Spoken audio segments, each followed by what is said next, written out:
नमस्कार दोस्तों, टीपीएस के एक नए एपिसोड में आप सभी का स्वागत है। आज हम एक ऐसी महिला की बात करेंगे जिन्होंने सरकारी नौकरी की सफल राहों को छोड़कर संगीत के मुश्किल सफर को चुना और बनाया वुमनिया बैंड। हाँ, हम बात कर रहे हैं स्वाति जी की, जिन्होंने संगीत की चाह और राह को चुनकर एक ऐसा मुकाम पाया है जो उनकी पहचान बन चुका है। आज हमारे साथ स्टूडियो में मौजूद है स्वाति जी। स्वाति जी नमस्कार, आपका स्टूडियो में स्वागत है। बहुत शुक्रिया आपका, बहुत जी। स्वाति जी, वुमनिया बैंड ये एक पहचान है, उत्तराखंड का पहला महिला बैंड। जी ठीक है, लेकिन इससे इतर जो स्वाति सिंह हैं, स्वाति सिंह कब से संगीत सीख रही हैं? कैसे उनके घर में माहौल क्या था? क्या घर में कोई सीखता था? कैसे संगीत में रुझान बढ़ा आपका? जिसको बोलते हैं ना कि ये पेट से सीख के आए हैं ऐसे करके, तो वो बहुत लिटरल सेंस में मेरे साथ है, क्योंकि मेरी मदर म्यूज़िक में मास्टर्स कर रही थी और उसी समय में बहुत छोटी थी, तो मैं उन्हीं के पास गोद में ही बैठी रहती थी और मम्मी रियाज़ करते रहते थे। तो बेसिकली ये माहौल जो मिला है वो मदर से मिला है। और मम्मी खुद म्यूज़िक मास्टर्स किया है उन्होंने और as a music teacher job में रही हैं गवर्नमेंट स्कूल में। और फिर उसके बाद मेरी बड़ी बहन, उन्होंने पूरा अपना एजुकेशन में म्यूज़िक परस्यू किया और प्रभाकर किया, फिर एमए इन म्यूज़िक किया। तो वो माहौल मुझे बचपन से मिल गया फॉर्चुनेटली। तो राग रागनियाँ, रियाज़, ये सारी चीज़ें घर में होती रहती थी, तो वो शुरू से ही एक तरह से रच बस गया अंदर बिल्कुल। तो स्वाति जी, बिल्कुल आपने कहा कि गोद में बैठ के संगीत सीखना। जी। लेकिन जब होता है, रुझान था, घर में इस तरह का माहौल था, लेकिन उसके बाद आपने पढ़ाई की, आपकी पूरी पढ़ाई हुई है लखनऊ उन्नाव से, वहाँ पढ़ाई करी, सब कुछ किया और करियर जैसे हम लोग के यहाँ पे होता है कि बेटा एक सरकारी नौकरी। जी। ठीक है, और आपने वो पाई भी। लेकिन सरकारी नौकरी जो एक आरामदायक नौकरी के रूप में जिसे देखा जाता है, आपने उसको ही छोड़ दिया केवल अपने शौक के लिए, अपनी चाह के लिए। तो जब आपने छोड़ा तो घर वालों का रिएक्शन किस तरह का था? देखिए, ऐसा है कि ये दो अलग अलग चीज़ें होती हैं। घर में माहौल म्यूज़िक का मुझे मिला, सीखने की पूरी छूट थी, रियाज़ करने की पूरी छूट थी, स्कूल कॉलेजेस के स्टेज पे परफॉर्म करना, कंपटीशन में पार्टिसिपेट करना, वो सब पूरा था। बट मैं एक बहुत छोटे शहर में पली बड़ी हूँ, बहुत छोटे शहर को बिलोंग करती हूँ। तो but as an artist, as a singer उस करियर को ऑप्ट करना, ये सबके लिए बचाने वाली बात नहीं थी। तो घर का भी ऐसे था कि म्यूज़िक माहौल ज़रूर था, बट उसको एज अ प्रोफेशनली उसको अडॉप्ट करना ये एक्सेप्टेड उतना नहीं था। तो ऑब्वियसली छोटी थी, बचपन से सीखा, कोर्सेज किए, मैं प्रभाकर किया, म्यूज़िक की एजुकेशन करी, घर से ही शुरुआत हुई, खूब रियाज़ किया, गाया, स्टेजेस पे गाया। बट ये था in the back of mind कि ठीक है, म्यूज़िक मेरी हॉबी है, बट मुझे तो मतलब एकेडमिक्स अच्छे करने ही है। अब मम्मी पापा दोनों टीचर, तो वैसे भी प्रेशर भी रहता था, तो पढ़ाई में भी अच्छी थी, तो करियर अच्छा था। 12th किया, ग्रेजुएशन किया, मास्टर्स किया, फिर बीएड किया, और उसी दौरान ये जॉब का भी हो गया गवर्नमेंट स्कूल में टीचिंग के लिए। तो लग रहा था कि हाँ ठीक है, सब कुछ ठीक ही है। लेकिन एक अंदर अजीब सा फ्रस्ट्रेशन था। लोग मुझे कॉन्ग्रेचुलेट कर रहे थे जॉब के लिए और मुझे लग रहा था कि नहीं, मुझे ये तो नहीं करना है, करना तो मुझे कुछ और था। तो वहाँ से थोड़ा सा डिससेटिस्फेक्शन शुरू हुआ। और हाँ, ये भी मैं मानती हूँ कि बहुत रिस्पेक्टेबल, बहुत अच्छी जॉब थी। जॉब मतलब जब भी मैं इस बारे में बात करती हूँ तो हमेशा बोलती हूँ कि मुद्दा ये नहीं है कि वो जॉब अच्छी है या नहीं, जॉब तो बहुत ऑनरेबल जॉब है, लेकिन हाँ, मेरा पैशन कुछ और था, इसलिए मैंने ये सोचा कि मुझे अपना पैशन फॉलो करना चाहिए।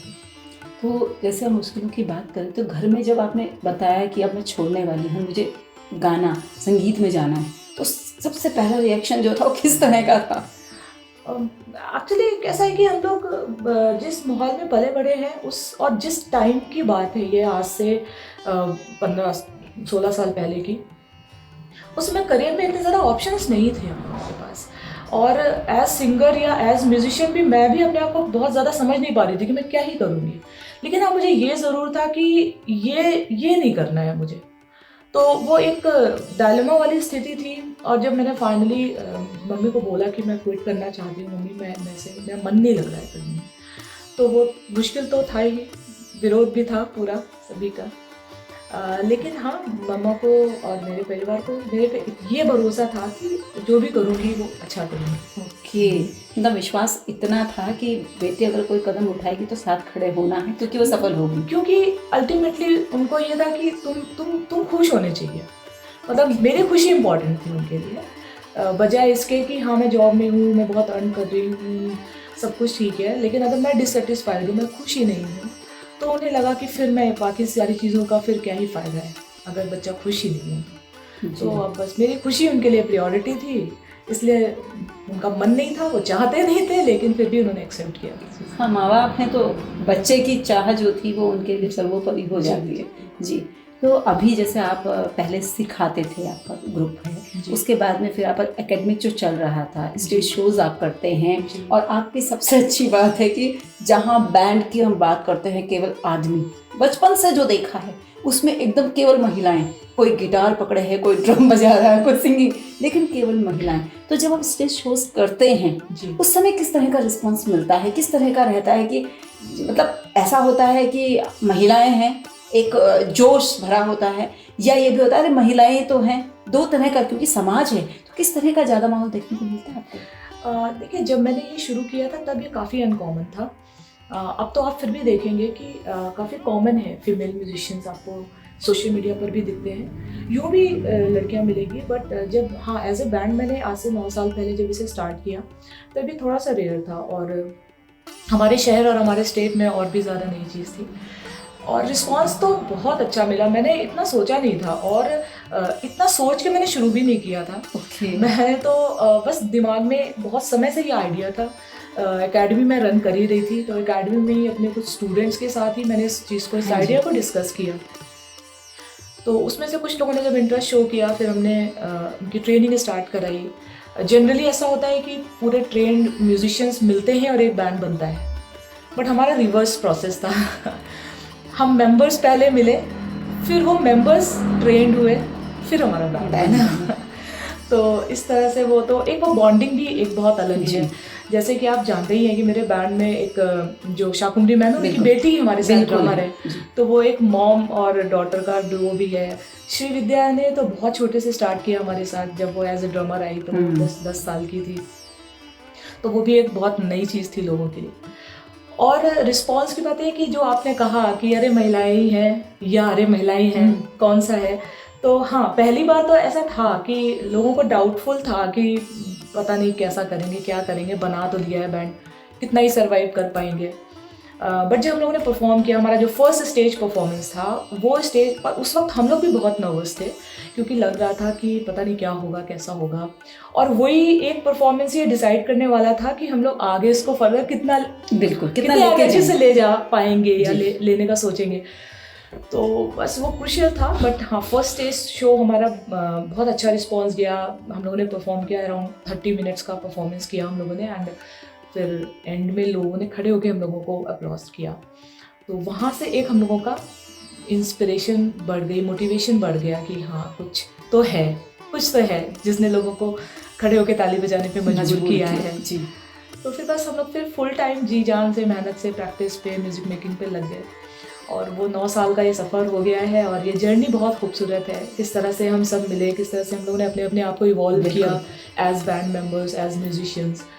और बहुत सारे चैलेंजेस, जब आप आउट ऑफ स्टेशन परफॉर्म करने जाते हैं, ऑल ओवर इंडिया हम लोग परफॉर्म करते हैं, ट्रैवल करते हैं, स्टेज मैनेजमेंट होता है, अपने इक्विपमेंट्स लेके जाना है, सेट करना है, तो वो सारी चीज़ें हैं। लोगों को लगता था कि कैसे ही पॉसिबल होगा, क्या मैनेज कर पाएंगे ये लोग, बट ये है कि मैं ये कहूँगी कि हमें बहुत सपोर्ट मिला है मुनिया बैंड को, अपने शहर से, अपने स्टेट से, लोगों से बहुत पॉजिटिव रिस्पॉन्स।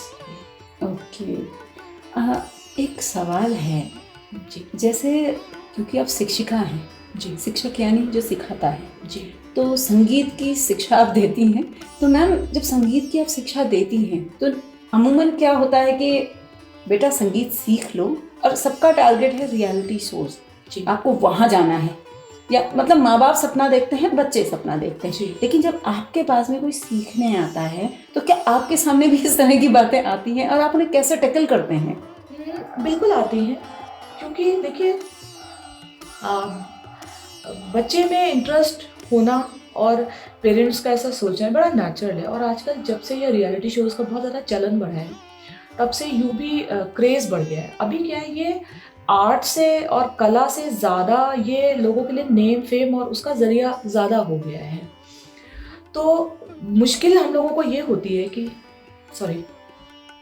हम लोगों को मुश्किल ये होती है कि जब आप बच्चे को सिखाना शुरू करते हो तब से और किसी रियलिटी शो में जाने तक की जो जर्नी होती है, उसके बीच के स्टेप्स जो हैं वो बहुत मुश्किल होते हैं और वो जो रास्ता है वो तय करना ही मुश्किल है। बट एक्सपेक्टेशन ये होती है कि बस हमने एडमिशन लिया है और तुरंत ही बच्चे को हम कहीं ना कहीं सिलेक्ट करवा दें, जो कि प्रैक्टिकली पॉसिबल नहीं है, क्योंकि कोई भी कला जो है वो हर बच्चे में अलग अलग मात्रा में है, जिसको हम गॉड गिफ्ट या टैलेंट कहते हैं जी। उस टैलेंट और उस गॉड गिफ्ट को आप कितना मेहनत करेंगे, कितना तराशेंगे, कितना आप रियाज करेंगे, अपने क्राफ्ट पे कितना काम करते हैं, फिर आप उस लेवल पे पहुंचते हैं। तब आप, और उसमें से भी आप सोचिए लाखों लोग तैयारी करते हैं, फिर कुछ लोग। यहाँ पर मैं एक पॉइंट ये भी ज़रूर कहना चाहती हूँ कि ये भी ऐसा भी नहीं है कि जो लोग रियलिटी शो में सेलेक्ट नहीं हो रहे हैं वो टैलेंटेड नहीं है या वो अच्छे नहीं हैं। इनफैक्ट ऐसा भी है कि रियलिटी शो में परफॉर्म करने वाले बच्चों से कहीं अच्छा टैलेंट आपको गलियों में सड़कों पे मिल जाएगा। उन्हें नहीं उतनी अपॉर्चुनिटी मिली या किसी भी वजह से वो वहाँ पर नहीं है, वो एक अलग मुद्दा है। तो रियलिटी शो को बिल्कुल ऐसा पैरामीटर बना लेना मेरे हिसाब से ठीक नहीं है।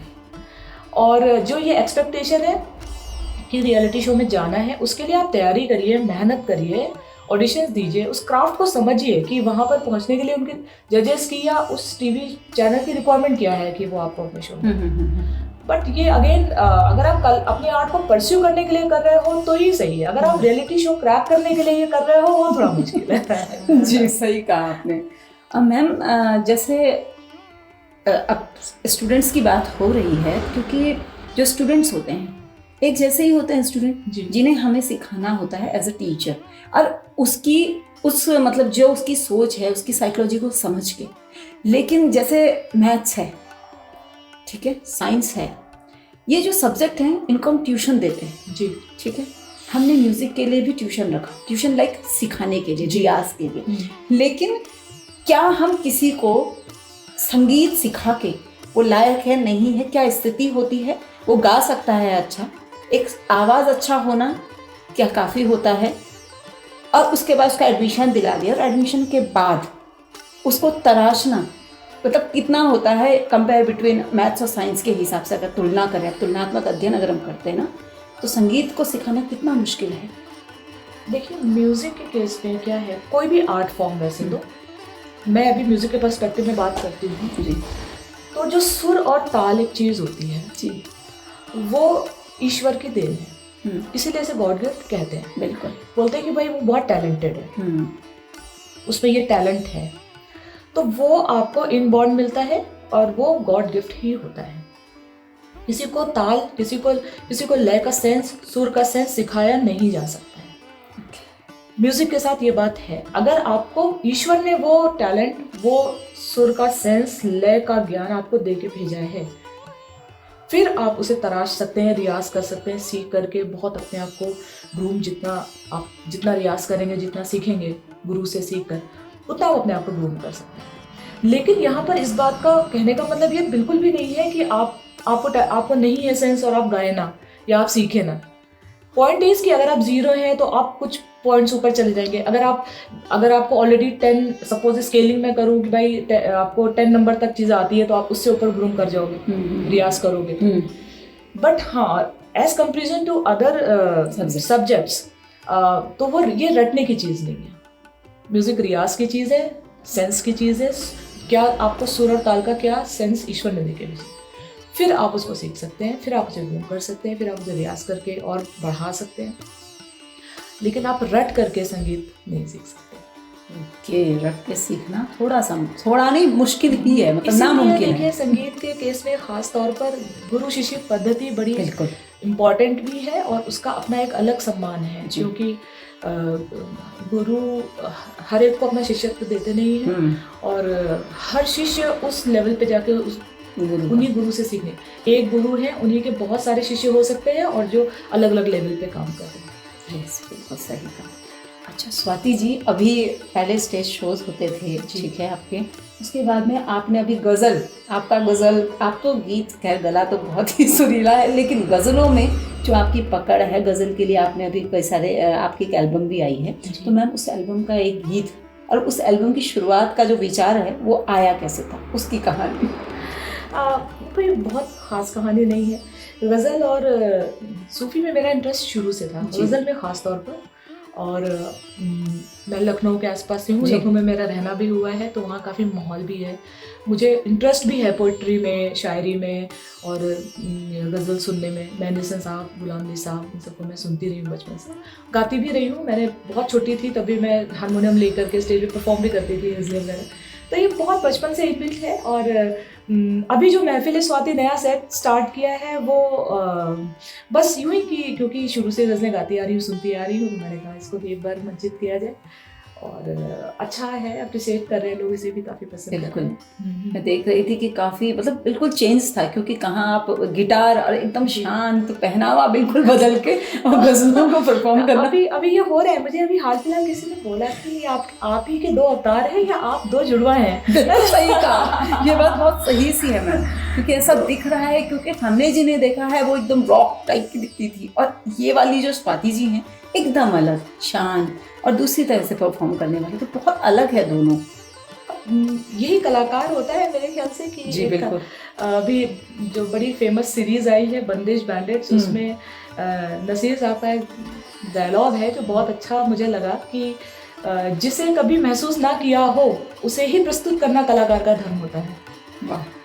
तो कलाकार हूँ तो कोशिश करती हूँ कि जो विधा, जो चीज़ मैं प्रेजेंट कर रही हूँ उससे संबंधित जो वाइब है वो मेंटेन कर सकूँ, और उसके साथ जितना मुझे ज्ञान है और जितना ईश्वर ने मुझे दिया है उतना उसके साथ न्याय कर सकूँ। तो मैम आप आए हैं और गज़ल ना हो ऐसा तो हो ही नहीं सकता, प्लीज़ एक गज़ल। ठीक है मैम, चलिए ज़रूर जी। तो मैं लीजिए आपको अपनी एक गज़ल मैं सुनाऊंगी। कुछ ओरिजिनल सुनाऊंगी? बिल्कुल मैम, आप ओरिजिनल भी सुना सकते हैं, हमसे प्लीज़ सुन सकते हैं, आप सुनिए, हम आपको सुनना चाहते हैं।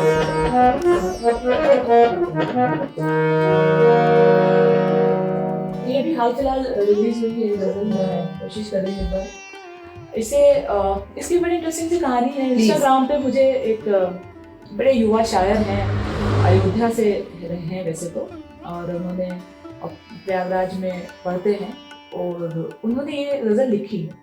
मुझे उन्होंने इंस्टाग्राम पे डीएम किया कि ऐसा ऐसा मेरी गज़ल है, आप बहुत सारे मैसेजेस आते ही हैं, और उन्होंने अपने वॉइस नोट मुझे रिकॉर्ड करके ये गज़ल भेजी। और मुझे पहली बार सुनने में ही ये बहुत, पता नहीं क्यों, लेकिन मेरे दिल को बहुत छू गई। तो फिर मैंने उनसे फर्दर कम्युनिकेट किया कि इसको हम लोग ऐसा करके रिलीज करना चाहते हैं। वो भी हाल फिलहाल ये गज़ल रिलीज हुई है, लीजिए ना जी।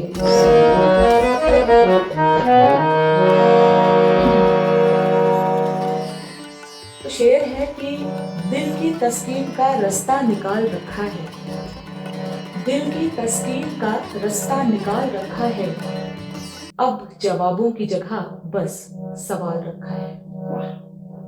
कि बिछड़ते वक्त तेरी आंख में भी था पानी, बिछड़ते वक्त तेरी आंख में भी था पानी, इसी भरम ने मुझे अब तक संभाल रखा है।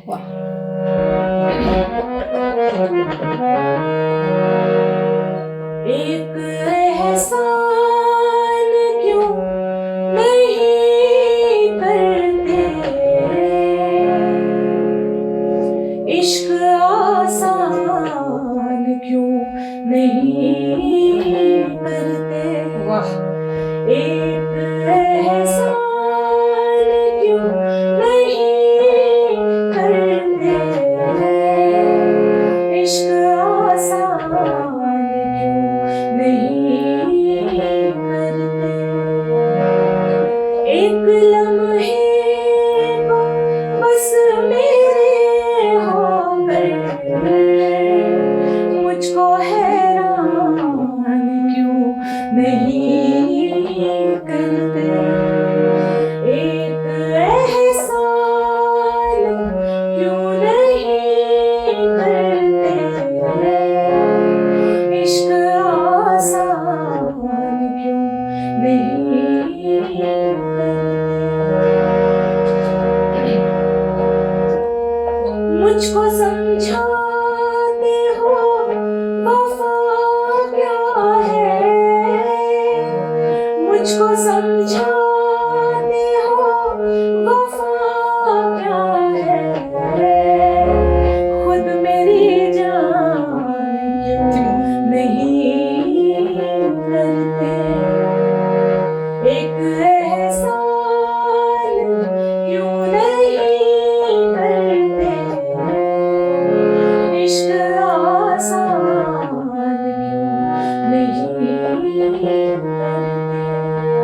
और इसका एक बड़ा खूबसूरत शेर है, बिल्कुल।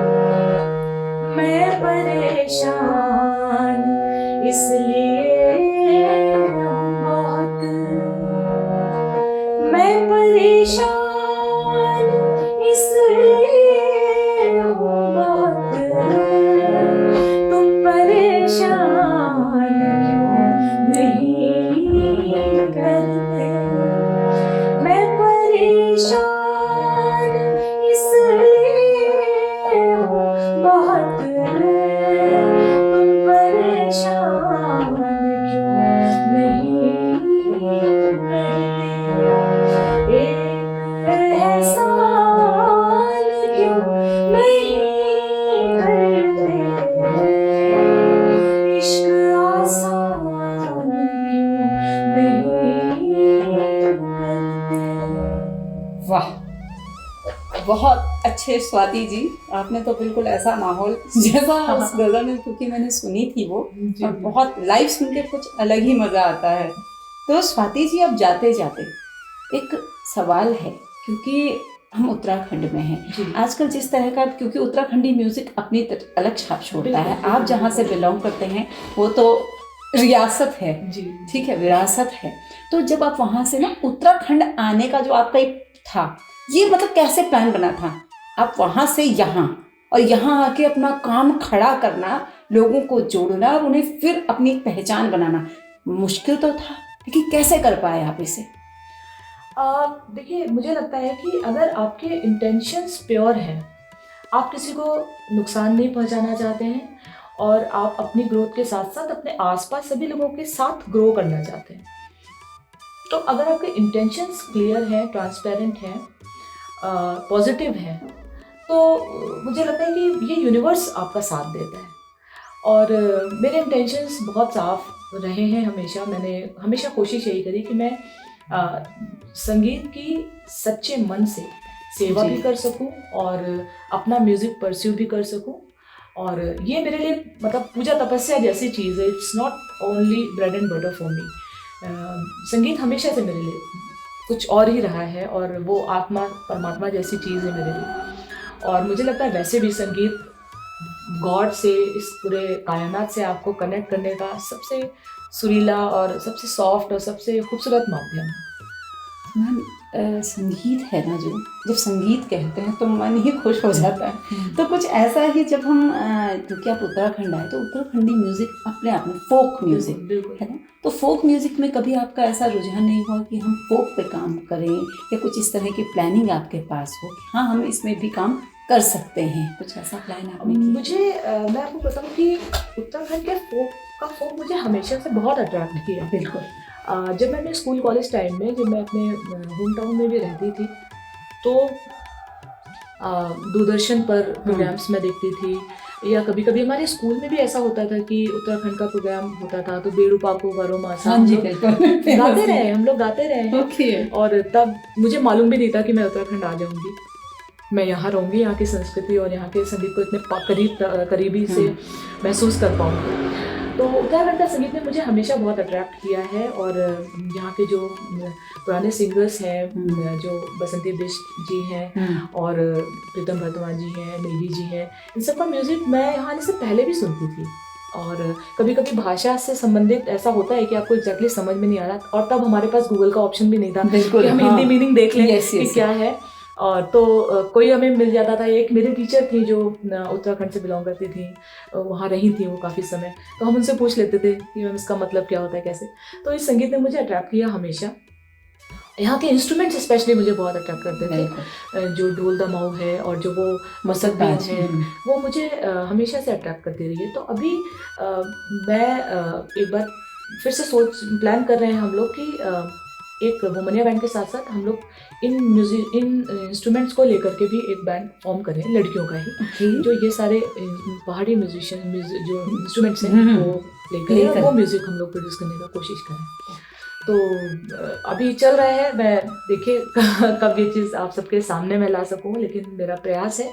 और उत्तराखंड की तो संस्कृति, संगीत सभी कुछ पूजनीय है, तो देवभूमि है। बिल्कुल। तो मैम, अब जाते जाते जो आज के युवा हैं, जो यूट्यूब पे और बिल्कुल आर्टिस्ट ऐसे कि जो कॉपी कर लेते हैं हर एक चीज़ को, जी। तो उनके लिए और जो रियल आर्टिस्ट होते हैं जी, जी, उनमें मतलब उनको कितना हार्म करते हैं वो लोग, और संगीत का मजाक तो ना बने, इसके लिए आपकी बहू से क्या कहना चाहते हैं? क्योंकि जब से इंटरनेट बहुत ज़्यादा ओपन हुआ है, सभी के लिए इजीली अवेलेबल हुआ है और सोशल मीडिया प्लेटफॉर्म्स इतना ज़्यादा फ्लरिश कर गए हैं, तब से आसान ये हो गया है कि किसी भी तरह का कंटेंट डालना, क्योंकि फ्री है, कोई भी डाल सकता है और हर एक को राइट भी है और ठीक भी है, जिसका जो मन कर रहा है वो डाल रहे हैं। इम्पॉर्टेंट ये है कि आप कंज्यूम क्या कर रहे हैं। बिल्कुल, अगर आप ये चाहते हैं कि अच्छा म्यूज़िक, अच्छे आर्टिस्ट आगे आएँ और उनकी चीज़ों को बढ़ावा मिले, तो आप कंज्यूम वो चीज़ें करिए। हो क्या रहा है कि एंटरटेनमेंट के नाम पर कुछ भी कंटेंट डाला जा रहा है कि उसका व्यूज़ और लाइक्स बढ़े, और लोग उसको कंज्यूम कर रहे हैं, इसलिए लोग डाल रहे हैं। बिल्कुल, ये बात हमेशा है, चाहे ये बात फिल्मों की हो, चाहे वो संगीत की हो। आप अच्छा संगीत, आप क्लासिकल संगीत को बढ़ावा देने का सबसे अच्छा तरीका है आप क्लासिकल म्यूजिक कंज्यूम करना शुरू कर दीजिए। क्लासिकल सिंगर्स को के शोज अटेंड करिए, उन्हें सुनिए, उन्हें सपोर्ट करिए। क्लासिकल म्यूजिक अपने आप फ्लरिश होने लगेगा, और हो रहा है, चेंज आया है, बहुत चेंज आया है। और जहाँ तक बात उसकी है, तो मुझे लगता है कि वही एक कंज्यूमर जो फनी एंटरटेनमेंट रील्स भी देखता है, और वही कंज्यूमर है जो अच्छा म्यूजिक भी जा कर के सुनता है। तो डिपेंड कर रहा है कि किस कैटेगरी में आप अपना कंटेंट डाल रहे हो। और यूथ से मैं यही कहना चाहती हूँ, वैसे तो मैं यही कहूँगी आज का युवा काफ़ी समझदार है और काफ़ी प्रीसाइज है, वो उन्हें मालूम है कि उन्हें क्या करना है क्या नहीं।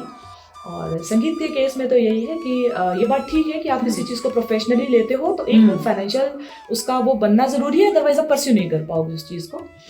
लेकिन अपना आर्ट परस्यू करने पे फोकस ज़्यादा करिए। उसके जो प्रोफेशनल एस्पेक्ट्स हैं वो ऑटोमेटिकली आपके पास आ जाएंगे, अगर आप अपने क्राफ्ट पे और अपने आर्ट पे अच्छा काम कर लेंगे। ओके, यानी कि आप जो काम करेंगे उसे बहुत सोच समझ के कीजिए। बहुत कोई भी चीज़ आसान तो होती नहीं है, कि थोड़ा लगेंगे तो बहुत बेहतर हो सकता है। और अच्छाई ये है आज के समय की कि मोनेटाइज करने के ऑप्शंस बहुत हैं। बिल्कुल, अगर आप पुराने ज़माने में जाएं तो संगीतकार जो होते थे वो इसलिए नहीं करते थे कि उन्हें नेम फेम मिले, लोग उन्हें पहचाने। आप देखिए ना इंटरनेट था, ना फ़ोन था, ना मोबाइल फ़ोन था, ना सोशल मीडिया का कोई ज़माना था, बट फिर भी आप देखिए गुलाम अली साहब, मेहंदी हसन साहब, कितने बड़े बड़े नाम हैं, लेजेंड्स हैं ये। पंडित जसराज जी, भीमसेन जोशी जी, ये कितने बड़े नाम हैं जिन्होंने बिना किसी सोशल मीडिया, बिना किसी चीज़ के वर्ल्ड वाइड जिनकी फॉलोइंग है। जाकिर हुसैन साहब, बिल्कुल। तो कोई तब सोशल मीडिया नहीं था, कुछ भी नहीं था, इन्होंने अपने क्राफ्ट और अपने आर्ट पर ही काम किया, लोग ढूंढते हुए आए इनको। बिल्कुल सही कहा ये हैं, और नाम है बिस्मिल्लाह खान साहब जो हमारे सही बोला आपने, है ना। तो लोग पूरा वर्ल्ड उन्हें ढूंढते हुए पहुंचा कि वो कौन है। तो आप तब लोग अपने क्राफ्ट, अपने आर्ट पर काम करते थे, बाकी सारी चीज़ें उनको ऑटोमेटिकली आती थी। अभी क्या है, थोड़ा सा मतलब सीन चेंज हुआ है कि आज की डेट में आपको टेक्निकली भी काफ़ी स्किल्ड होना पड़ेगा अगर आपको ये परस्यू करना है। फॉर एग्जांपल म्यूज़िक मेकिंग के लिए पहले ये होता था कि वोकलिस्ट है वो अपना सिर्फ गाने पे फोकस कर रहा होता था, बाकी म्यूजिशियंस हैं, म्यूजिक प्रोड्यूसर्स हैं, वो अपना सारा काम करते थे। आज की डेट में लेकिन एज सिंगर आपको काम करने के लिए आपको थोड़ा प्रोडक्शन भी आना चाहिए, थोड़ा आपको एडिटिंग भी आना चाहिए, थोड़ा बिल्कुल, मतलब आप पूरा पैकेज हैं, क्योंकि सीन चेंज हो गया है अभी। अगर आपको अपने को एक्सप्लोर करना है, सर्वाइव करना है, तो आपको ये सारी चीज़ें खुद ही करनी पड़ेगी। जी। क्योंकि इनिशियली आर्टिस्ट के पास इतना बजट नहीं होता है कि वो हर चीज़ को ऐसे हायर कर सके। तो करंट सीन के हिसाब से अपने आप को थोड़ा सा स्किल सेटअप में बढ़ाइए, क्योंकि म्यूजिक प्रोडक्शन भी चेंज हो चुका है, काफ़ी कुछ डिजिटल प्लेटफॉर्म्स पर ही हो रहा है। तो वो अपने स्किल सेट को बढ़ाइए, डिजिटल म्यूजिक और ये प्रोडक्शन का सीन समझिए, लेकिन साथ ही साथ अपना जो बेसिक आर्ट है, जो क्राफ्ट है, उस पर काम करते रहना और उसे बहुत ज़्यादा मजबूत बनाना, ये तो बेसिक है, ये तो करना ही पड़ेगा। ओके, इसके बिना संभव ही नहीं है कि कोई चीज़ चेंज हो सके, कोई बेहतर हो सके। ठीक है, तो ठीक है स्वाति जी, आज के लिए इतना ही।